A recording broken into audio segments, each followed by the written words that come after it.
बैठ के बात चोरी हुई है जिस बारे में बात कर हाँ हाँ अभी बात कर ले। कहाँ बात करेंगे, कैसे बात करेंगे? पहले आपको जनता के बीच में जवाब देना पड़ेगा।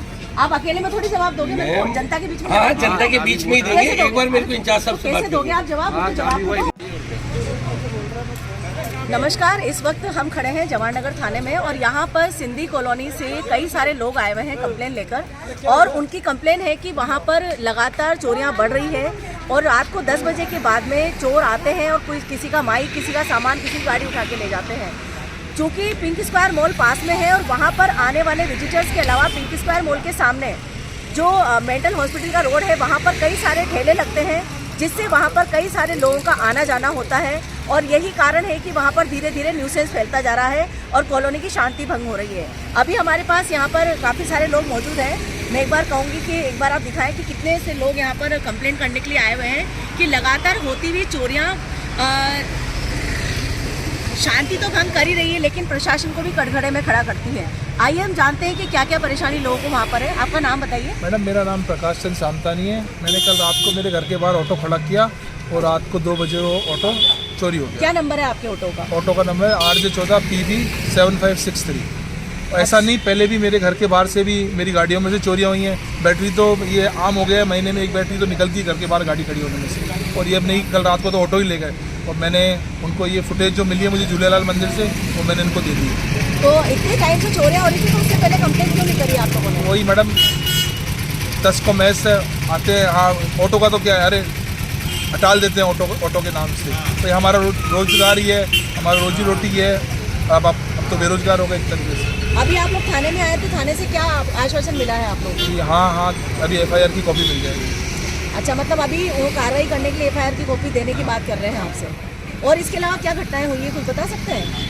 यही आप देखिए, क्या नाम से, पिंक स्क्वायर के बाहर आप जाके देखिए क्या लोग, कई बार एम्बुलेंस से हमारे जस्ट पास के अंदर से एक जने की डेथ हुई है इस एम्बुलेंस फंसी रहने की वजह से। एम्बुलेंस क्यों फंसी थी वहाँ पर? वो ठेले अतिक्रमण इस वजह से।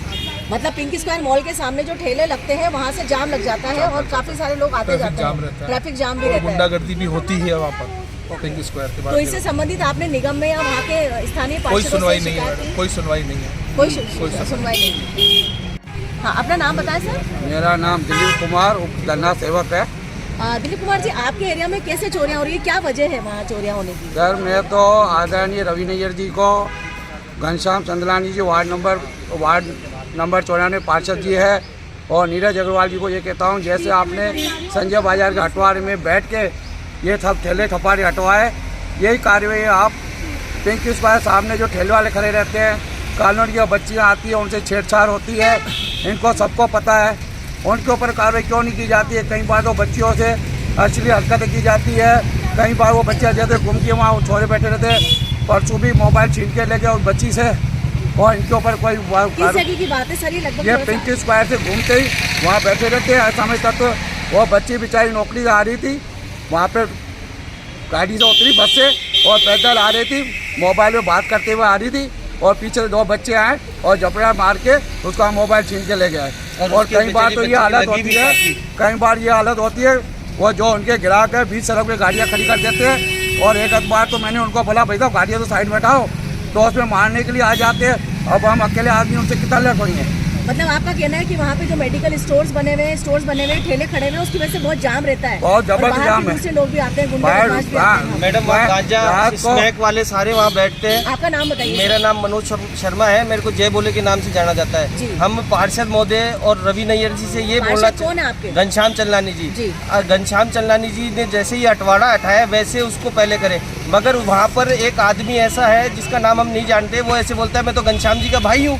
नाम बताइए उसका नाम। वो श्री उसका नाम है, उसने बोलता है कि मैं घनश्याम जी का भाई हूँ। इसके लिए हमने अवगत भी कराया राजा भाई साहब को कि वो ये सबको बोलता है। मैडम, असामाजिक तत्वों को तो पार्षद जी साहब खुद ही वो कर रहे हैं, इस चीज़ को पार्षद साहब को सोचना चाहिए ना। मतलब आपका कहना है कि यहाँ पे जो न्यूसेंस फैला हुआ है वो कहीं ना कहीं निगम के जो लोग हैं या उनके जो कार्यकर्ता हैं उनकी वजह, उन्हीं के कारण फैला हुआ है मैडम। और यहाँ पर गांजा स्मैक सब यहाँ पर होता है। इंचार्ज साहब को इसका नोट भी कराया था, साईं बाबा के मंदिर में मीटिंग हुई थी, उसमें इंचार्ज साहब ने 5 दिन 10 दिन बहुत स्ट्रिक्टनेस करी, घनश्याम जी ने मीटिंग जो कराई थी, उसके बाद कोई स्ट्रिक्टनेस नहीं है।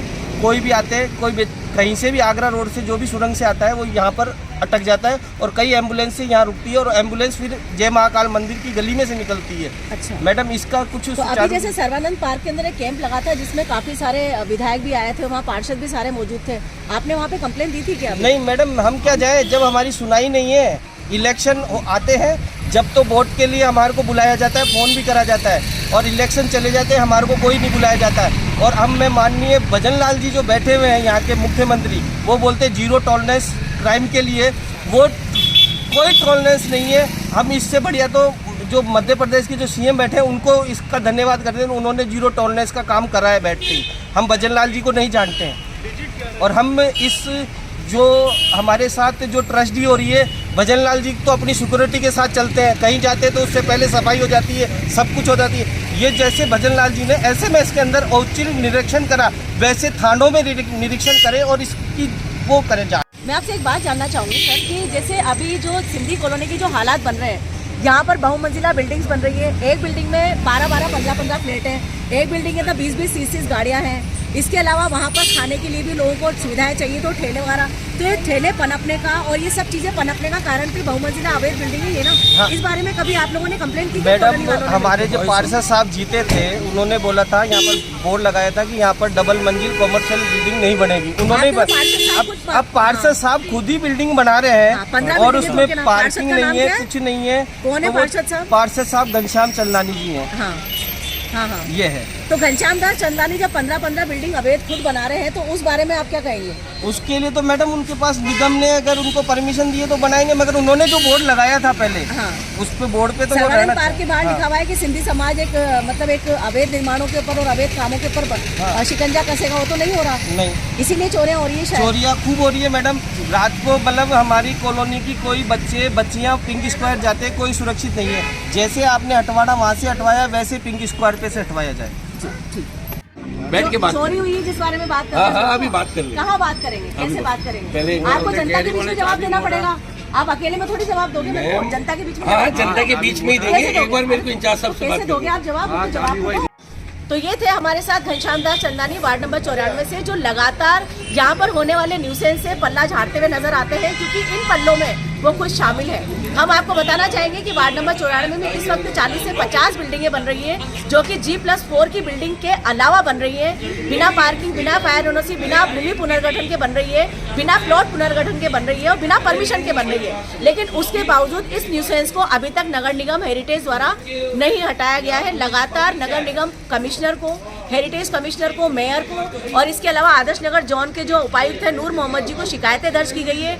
इससे पहले मेघराज मीणा जी थे, सुरेश राव जी उपायुक्त थे, सारे उपायुक्तों को कहीं ना कहीं सेट कर लिया गया है। वो लाइजनिंग की जो भाषा आपने सुनी घनश्याम दास चंदलानी जी के मुंह से, वो लाइजनिंग की भाषा इसलिए बोल पाए क्योंकि उनको पता है कि लाइजनिंग का मतलब क्या होता है। निगम से लेकर नगर निगम हेरिटेज से जोन से लेकर नगर निगम कमिश्नर, मेयर, सबको साध लिया जाता है और साधने के बाद ये अवैध बिल्डिंगों का निर्माण होता है। और जब ये अवैध बिल्डिंगें बनती हैं तो उसके बाद में वहाँ पर 500-700 लोगों का रहना शुरू होता है। 8 से 10-50 कारें इकट्ठी होती है, उसके पास वहाँ पर खाने के लिए फूड जोन्स बनते हैं और धीरे धीरे उस एरिया का शांति भंग हो जाती है, सामाजिक शांति भंग होती है, वहाँ का ट्रैफिक खत्म हो जाता है, यातायात खत्म हो जाता है, वहाँ की सुरक्षा खत्म हो जाती है, असामाजिक तत्वों का आना जाना शुरू हो जाता है। आप देख सकते हैं पंचवटी सर्किल से लेकर अगर आप पिंक स्क्वायर मॉल के सामने जाएंगे तो वहाँ पर कितना ज़्यादा न्यूसेंस है। उसकी वजह यही है कि लोगों का जहाँ रहना पड़ता है वहाँ पर खाने की सुविधा बढ़ जाती है। तो मैं आपको बताना चाहूँगी कि इस तरह के न्यूसेंस के लिए लगातार हिंदू समाचार काम कर रहा है और ये कवरेज करते हुए मैं शालिनी श्रीवास्तव, हिंदू समाचार से।